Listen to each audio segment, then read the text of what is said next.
Hello everyone, welcome back to my channel. तो चलिए आज के top 10 current affair quiz session को स्टार्ट करते हैं। आज का पहला क्विज है, recently Tata steel chess masters 2025 का टाइटल किसने जीता? ये आपको बताना है। टाटा स्टील चेस मास्टर्स 2025 का टाइटल जीता आर प्रज्ञानंदा ने। इन्होंने किसको हराया? डी गुकेश को in the finals. R Praggnanandhaa won Tata steel chess championship 2025। इसे ऑर्गेनाइज किया गया था नीदरलैंड में।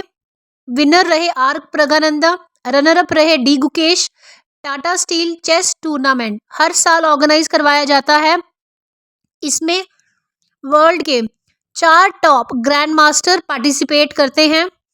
इस साल आर प्रज्ञानंदा और डी गुकेश के बीच में जो फाइनल हो रहा था, उसमें आर प्रज्ञानंदा ने डी गुकेश को हरा दिया इन सडन डेथ मैच। अब ये सडन डेथ मैच क्या होता है? जब भी चेस में 2 प्लेयर्स के बीच में मैच टाई हो जाता है तो टाई ब्रेकर आता है, इसे हम क्या बोलते हैं? Bills game. 2 प्लेयर्स के बीच में जब चेस में मैच टाई हो जाएगा तो नेक्स्ट गेम करवाई जाती है, जिसे बोलते हैं बिट्स गेम। बिट्स गेम भी अगर टाई हो जाए तो ऑर्गेनाइज करवाई जाती है sudden death game. Sudden death game में आर प्रज्ञानंदा ने डी गुकेश को हराया और बने टाटा स्टील चेस चैंपियन 2025 के। Right. So next is ICC women's under 19 T20 world cup 2025 का इनमें से किस कंट्री ने अपने नाम किया? So ICC women's under 19 T20 world cup 2025 का इंडिया ने अपने नाम किया। ICC women's under 19 T20 world cup 2025 का मलेशिया में ऑर्गेनाइज करवाया गया। विनर रही यहाँ पर इंडिया की टीम और इंडिया ने फाइनल में किसको हराया? साउथ अफ्रीका को। राइट। सो विनर रही इंडिया, रनर अप रही साउथ अफ्रीका। ये 2025 का सेकेंड एडिशन था। 2023 में इसका पहला एडिशन ऑर्गेनाइज करवाया गया था, 2025 में सेकेंड एडिशन और 2027 में अब थर्ड एडिशन होगा। हर 2 साल बाद ऑर्गेनाइज करवाया जाता है ICC women's under 19 T20 world cup. पहला एडिशन 2023 में विनर रही थी इंडिया और रनर अप रही थी इंग्लैंड। 2025 में इस साल सेकेंड एडिशन था, विनर रही इंडिया और रनर अप किसको हराया इंडिया ने? साउथ अफ्रीका को। 2027 में थर्ड एडिशन होगा इसका, जो बांग्लादेश और नेपाल ऑर्गेनाइज करवाएंगी। सो इस साल का ICC women's under 19 T20 world cup 2025 का जो मलेशिया में हुआ, उसकी विजेता रही इंडिया और इंडिया ने किसको हराया इस वर्ल्ड कप के फाइनल में? साउथ अफ्रीका को। राइट।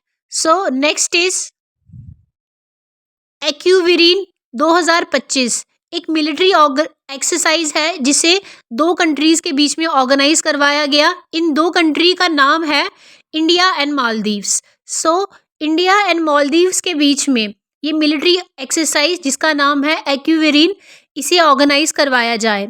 क्यों करवाया जाता है इस मिलिट्री एक्सरसाइज को ऑर्गेनाइज? ताकि दोनों कंट्री के बीच में मिलिट्री कॉपरेशन को बढ़ाया जाए।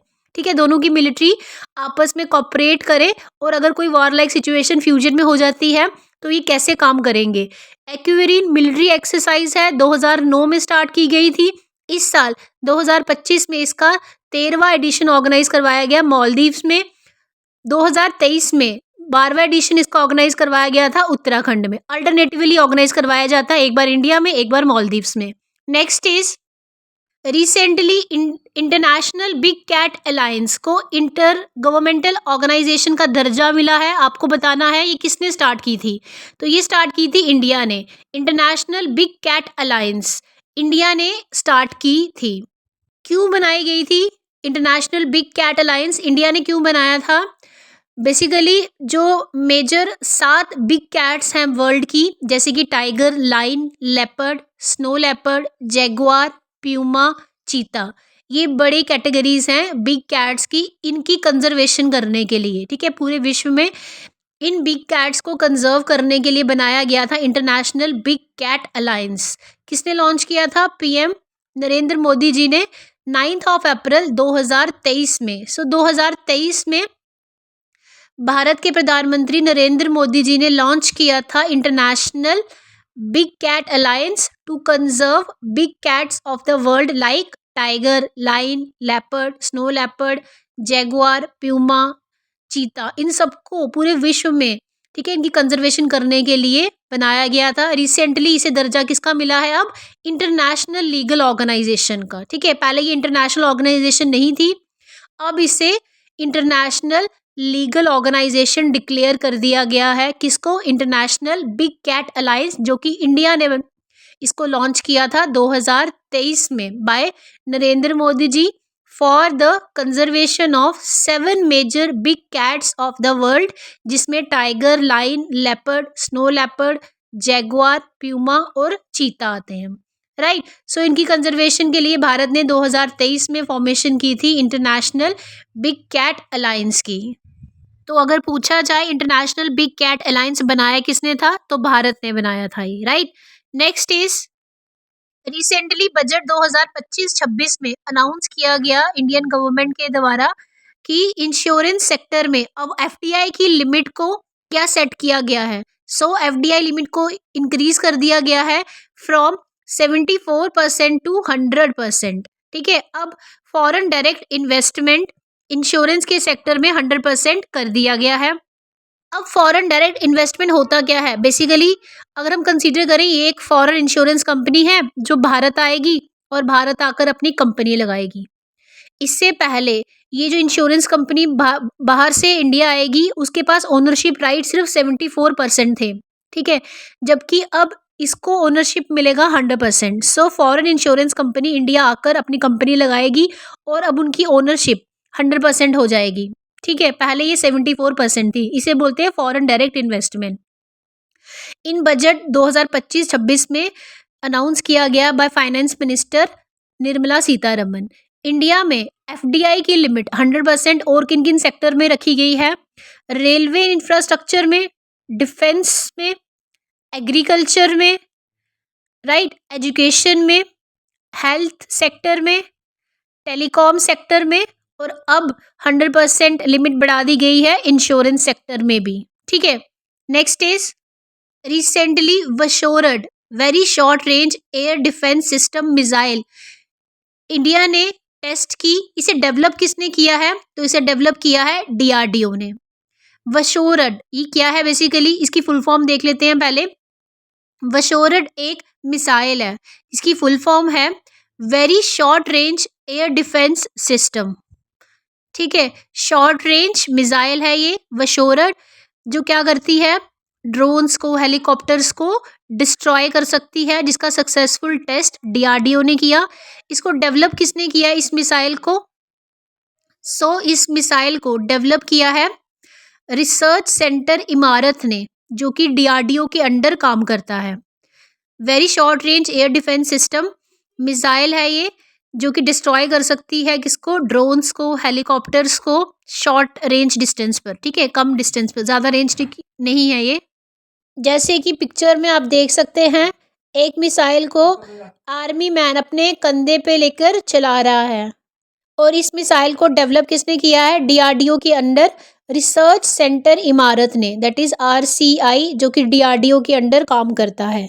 वशोरड सरफेस टू एयर मिसाइल है, मतलब सरफेस पर रहकर, लैंड में रहकर, हवा में ये मिसाइल टारगेट की जाती है, जिसका सक्सेसफुल टेस्ट अभी डीआरडीओ ने किया।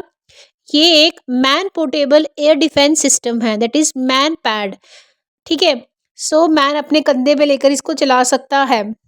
वशोरड very short range air defence missile, जिसको डीआरडीओ ने रिसेंटली सक्सेसफुली टेस्ट किया। ठीक है, सक्सेसफुली इसको यूज़ किया गया, इसे डिस्ट्रॉय करवाए गए टारगेट, जिसमें ड्रोन्स, हेलीकॉप्टर सब डिस्ट्रॉय हो गए। ठीक है, सो नेक्स्ट इज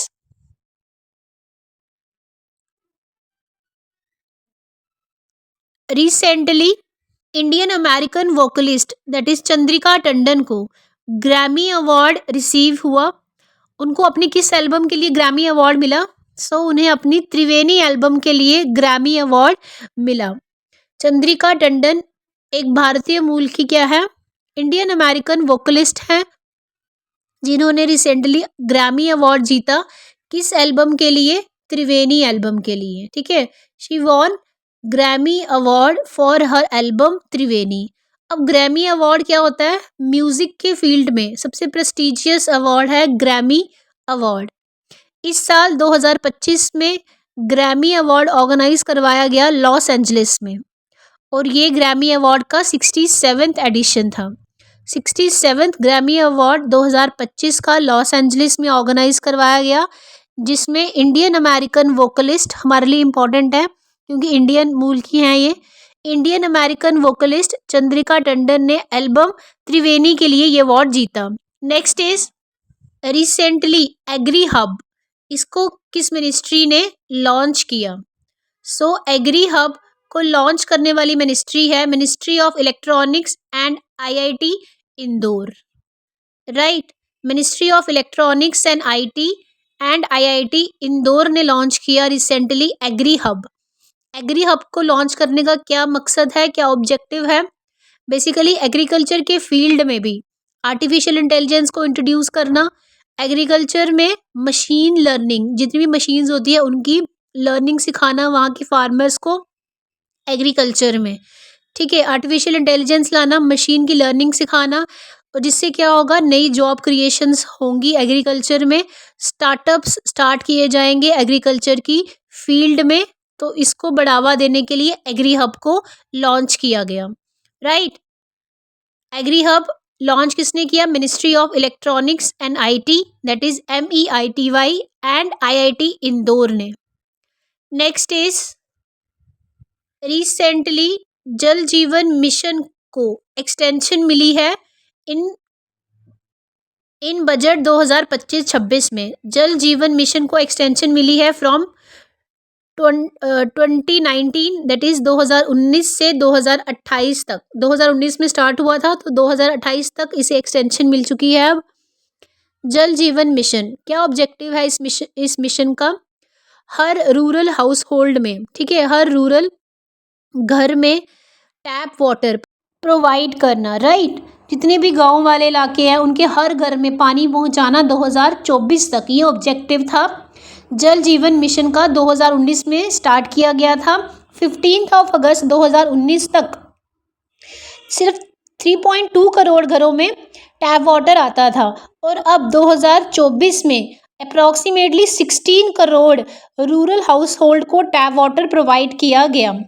अब ऑब्जेक्टिव क्या है? इसे एक्सटेंड कर दिया गया है 2028 तक, राइट। सो जल जीवन मिशन 2019 में स्टार्ट हुआ था, 2028 तक एक्सटेंड कर दिया गया है इसे।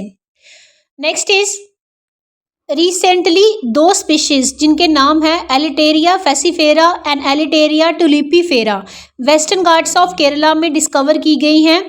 ये स्पीशीज किससे बिलोंग करती है ये बताना है आपको। सो ये बिलोंग करती है ग्रीन कैर्डेमोम, दैट इज हरी इलायची की 2 स्पीशीज को डिस्कवर किया गया है। कहाँ पर? वेस्टर्न घाट्स ऑफ केरला में, जिनके नाम है एलिटेरिया फेसिफेरा एंड एलिटेरिया टुलिपीफेरा। ये 2 स्पीशीज हैं किसकी? ग्रीन हरी इलायची की, जिसे कहाँ डिस्कवर किया गया साइंटिस्ट के द्वारा? वेस्टर्न घाट्स ऑफ केरला में। ग्रीन कैर्डेमोम क्वीन ऑफ स्पाइसेस हैं, ठीक है। जितने स्पाइसेस हैं उसमें क्वीन किसे कहा जाता है? हरी इलायची को, जिसकी ये 2 स्पीशीज को डिस्कवर किया गया है। कहाँ पर? वेस्टर्न घाट्स ऑफ केरला में। ये एक एक्सपेंसिव स्पाइस है after saffron, right. So green cardamom Kerala में डिस्कवर हुए हैं। आज के सेशन का इंपॉर्टेंट क्विज है जिसका आंसर आप कमेंट सेक्शन में बताएंगे मुझे। ये जो बुक है the mahatmas manifesto recently publish की गई, इसके ऑथर का नाम आप बताएं कमेंट सेक्शन में। आज के सेशन का इम्पॉर्टेंट डे है, आज बेसिकली इम्पॉर्टेंट वीक्स देखेंगे हम कौन सा है। 1 से 7 फरवरी तक सेलिब्रेट किया जाएगा वर्ल्ड इंटरफेथ हार्मनी वीक। जितने भी डिफरेंट तरह के रिलीजन है हमारे पूरे विश्व में, उसके प्रति कॉपरेशन रखना, अंडरस्टैंडिंग रखना, रिस्पेक्ट करना दूसरे रिलीजन की, इसीलिए इंटरफेथ हार्मनी वीक 1 से लेकर 7 फरवरी को सेलिब्रेट किया जाता है। डिक्लेयर किया था यूनाइटेड नेशन जनरल असेंबली ने 2010 में। लास्ट सेशन में ये क्विज पूछा था मैंने आपको, इसका आंसर है कर्म योगिनी वीरांगना। अब हम मिलेंगे नेक्स्ट सेशन में, तब तक के लिए like share and subscribe to my channel अगर आपके लिए ये सेशन हेल्पफुल था। Thanks for watching and take care of yourself. खुश रहिए, पढ़ते रहिए।